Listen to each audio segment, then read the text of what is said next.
Well, here we are again in Canberra, 22nd of October 2019. 1 year ago, Scott Morrison, our Prime Minister, gave the national apology to survivors and victims of child sexual abuse, a recommendation from the Royal Commission. I have one question, Mr. Morrison. Why? Why today is my life harder than it was 12 months ago before you said the national apology? Why are people still committing suicide? Because of the pain from the abuse that was inflicted upon them. No choice of theirs. It's time to step up. The apology was not a time of we have finished with that, let's move on.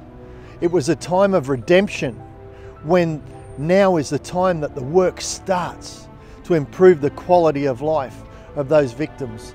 Some victims just want help to get back to work. Some victims need help to get out of their home and live a normal life. Proverbs 31:8 says to be a voice for those who don't have a voice. And verse 9 says to seek justice for those who can't seek justice for themselves. Mr. Prime Minister, you're a man of great faith, you tell us. You pray for our nation, yet you stood beside a man who admitted in the Royal Commission to protecting his father for 6 years as a pedophile. I think that's sending a mixed message, Mr. Prime Minister. We need action. I'm grateful that the national redress amount has been increased from $150,000 to $200,000, which was the recommendation from the Royal Commission. But why was it so low to start with? We need action. Your speech said, victims and survivors have told me that if there is no action behind this apology, then it's just a piece of paper.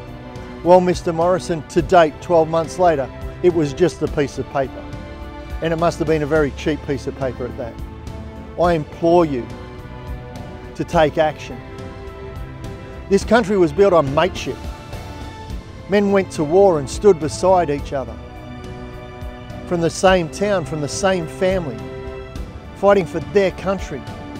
I wonder what they would think of the level of mateship today, with our farmers starving cattle and people still in pain.